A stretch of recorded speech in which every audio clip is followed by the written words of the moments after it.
सोचकर देखिए, आप गरीब हैं, आपके पास ना तो पैसा है, ना पावर है, ना पहचान है, लेकिन फिर एक दिन किसी ने मोबाइल निकाला, आपका वीडियो रिकॉर्ड किया, सोशल मीडिया पर अपलोड किया और अगले 24 घंटे में आप बन गए इंडिया के लेटेस्ट वायरल सेंसेशन। मीडिया बोलता है इंस्पिरेशनल कहानी, क्रिएटर्स बोलते हैं प्योर सोल, ऑडियंस बोलती है कितना टैलेंटेड है यार। लेकिन सवाल यह है कि जब कैमरा बंद होता है तब क्या होता है। एक सवाल पूछता हूं मैं आप लोगों से कि अगर एक वीडियो आपकी जिंदगी को बदल सकता है तो क्या दूसरा वीडियो आपकी जिंदगी को बर्बाद भी कर सकता है। आज सोशल मीडिया के जमाने में वायरल होने का मतलब सुपरस्टार बनना नहीं होता, बल्कि कभी कभी वायरल होने का मतलब तमाशा बनना भी हो जाता है। आज हम बात करने वाले हैं जमशेदपुर के पिंटू और उसके साथ ही कई सारे ऐसे लोगों के बारे में जिन्हों को रातों रात वीडियो के वायरल होने से पॉपुलैरिटी तो भयंकर मिल गई, लेकिन वक्त के तकाजे ने उनको कहां घुमा दिया ये आज किसी को पता नहीं है। जो वायरल भी हुए, ट्रेंडिंग भी बने, लेकिन फिर उतनी ही तेजी से गायब भी हो गए, क्योंकि सोशल मीडिया याद रखता है सिर्फ कंटेंट को, इंसान को नहीं।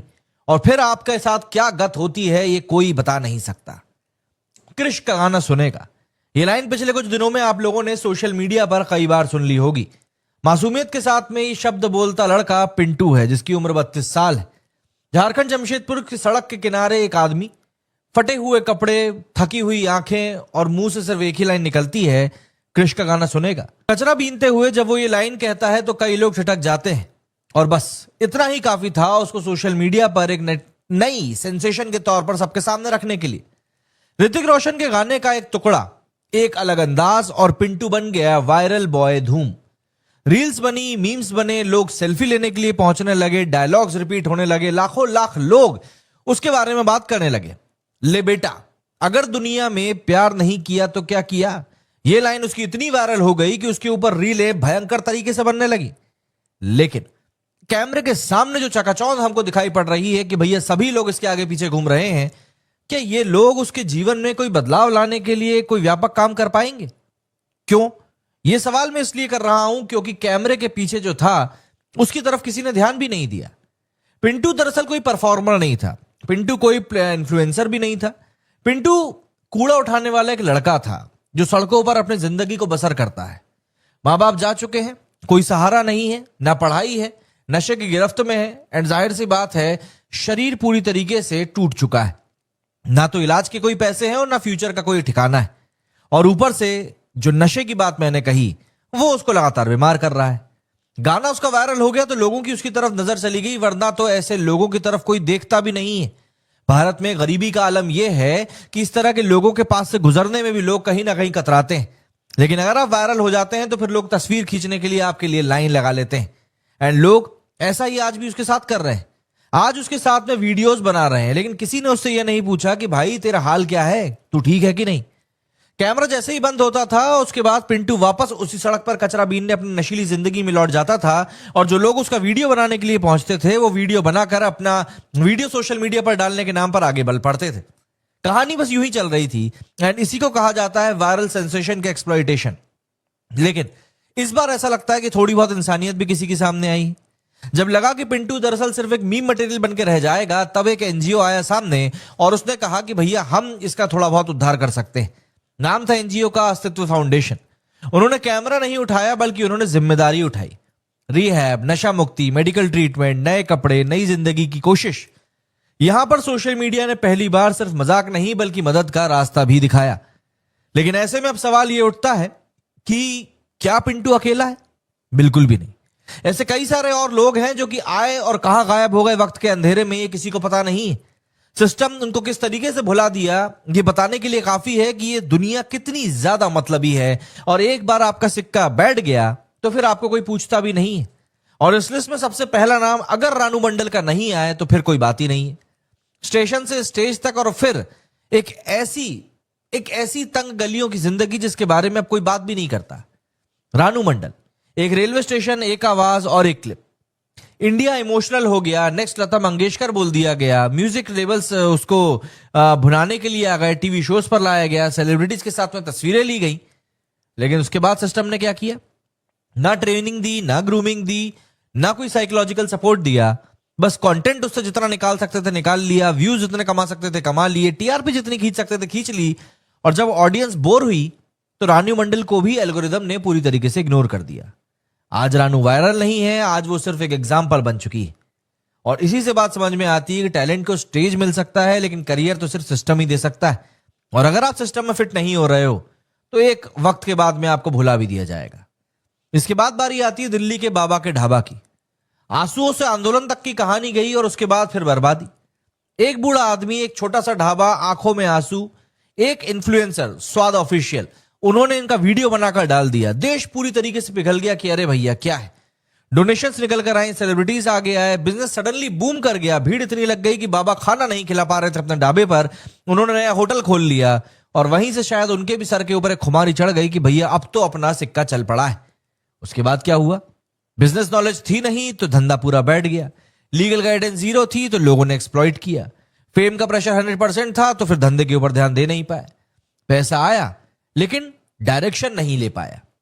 डिस्प्यूट्स हुए, मेंटल हेल्थ टूट गई और फिर ढाबा बंद हो गया। डिप्रेशन में चले गए, सन्नाटा छा गया और अब एक बार फिर से वही सड़क किनारे बाबा का ढाबा चुपचाप चल रहा है और वो भी अब एग्जाम्पल बन गया है। सिंपैथी से सिस्टम नहीं बनता है, सिस्टम के बिना सिंपैथी भी खत्म कर दी जाती है। बाबा के ढाबा से ये क्लियर तौर पर एग्जाम्पल मिलता है। इसके बाद नाम आ जाता है ढिंचैक पूजा से। ये रातों रात तो वायरल नहीं हुई, लेकिन मजाक मजाक में पैसे अच्छे पीट लिए और फिर उसके बाद वो भी गायब हो गए। सेल्फी मैंने ले ली आज, ये गाना आप लोगों ने जरूर सुना होगा। देश हंसा, इंटरनेट ट्रोल मोड में आ गया, शोज में इनवाइट किया गया। कैरी मिनाती ने अपने वीडियो में रोस्ट करके पॉपुलैरिटी को और ऊपर पहुंचा दिया।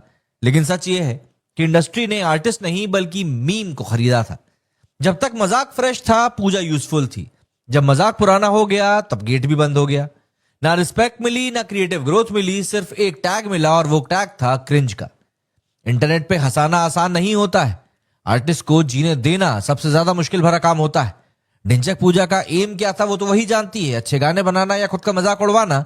लेकिन जो भी था, उतने समय के लिए उसकी चर्चा हर जगह हुई और फिर उसके बाद में अब ऐसा सन्नाटा छाया हुआ है कि लोग बोलते हैं कि भैया कोई ऐसा था भी कि नहीं। एक नया नाम इसमें आता है भैया, भुवन भैदकर का। कच्चा बादाम। कच्चा बादाम नाम से आज अंजलि अरोड़ा ज्यादा जानी जाती हैं, लेकिन भुवन ही थे जो कच्चा बादाम से सड़क से लेकर कहां कहां नहीं पहुंच गए थे। और भाई कह सकते हैं कई सारे क्रिएटर्स ने कच्चा बादाम के ऊपर अपनी कमर को मटका के अपना करियर भी बना लिया।